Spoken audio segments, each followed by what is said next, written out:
Hello, my name's Lynn Chapman and I've got the pleasure of introducing Uncle Albert Holt. Uncle and I started working together back around early 2000s.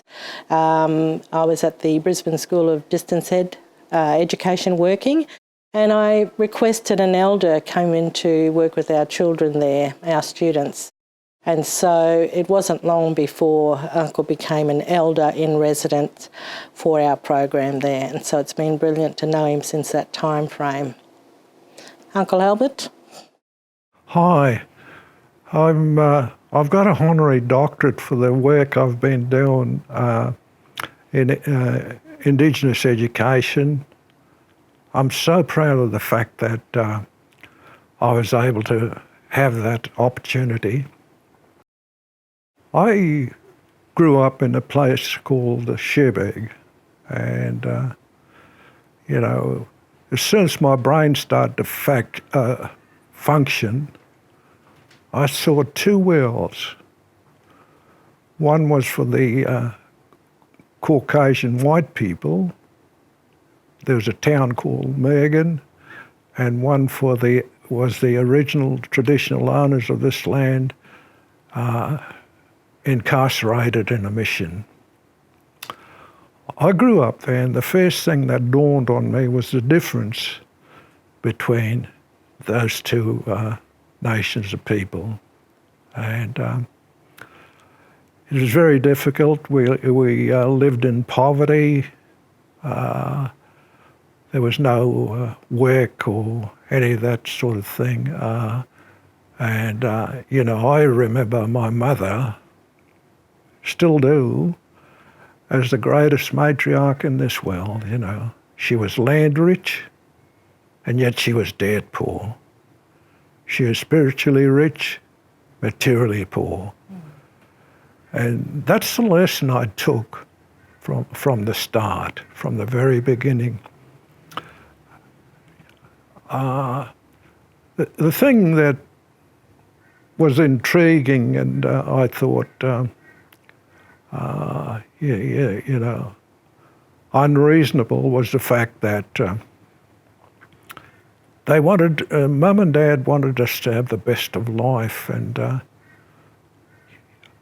not realising at that time that the education that we were getting, we used to start, they wouldn't start us at school until we were 6 years of age, and then there was only 4 grades of schooling, and if you were successful in doing the 4 years of schooling, at 10 years of age, you was out working, labouring work, and it was really awful because the only labouring work that used to be provided was feeding pigs, working on the farm, chipping around fruit trees, milking cows and that sort of thing. And I'll never ever forget, the first pay for 80 hours used to be 10 shillings. Now 10 shillings in those days was 10 cents. And that was for a full fortnight's wage.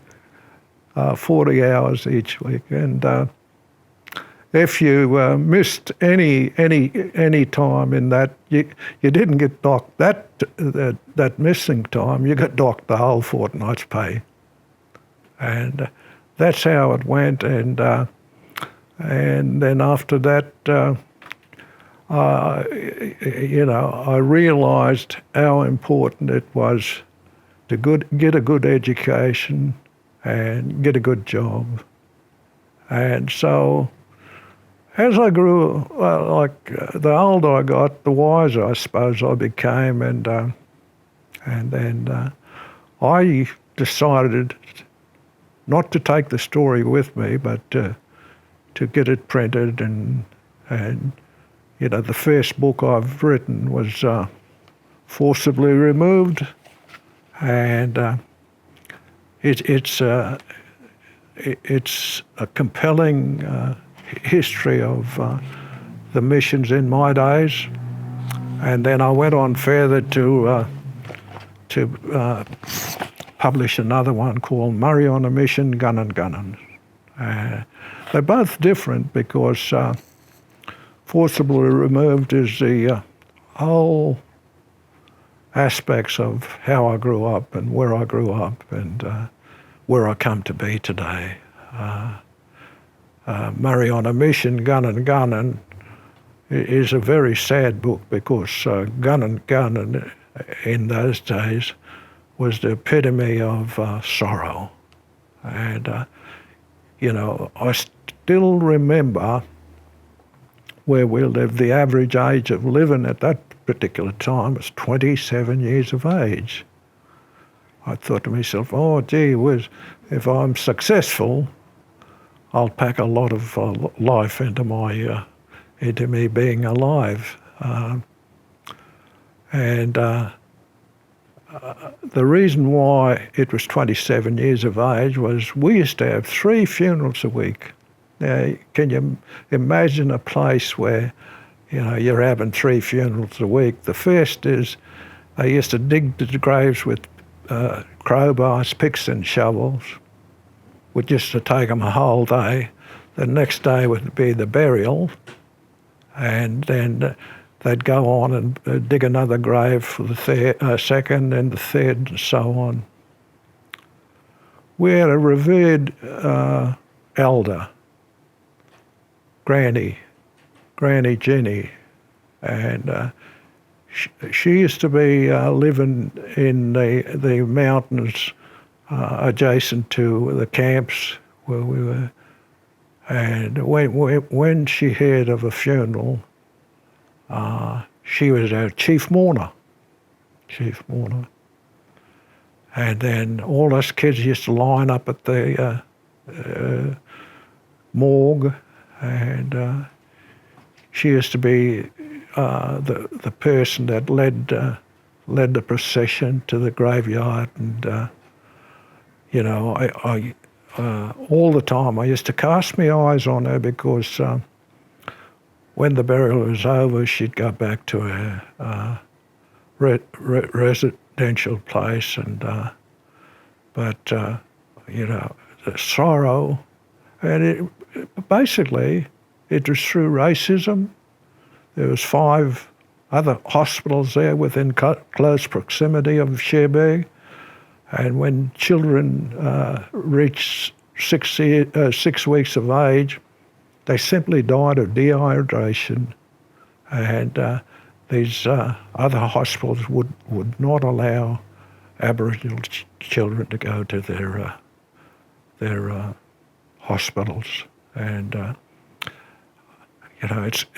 life's got much better now because I think, and I'm so pleased that I've put most of my life into educating all children, whether they're black or white, and to achieve whatever they could while they've got their opportunity. It was not there in my days, but anyways, look, I'd like to thank you very much for this opportunity, and I wish you all the very best.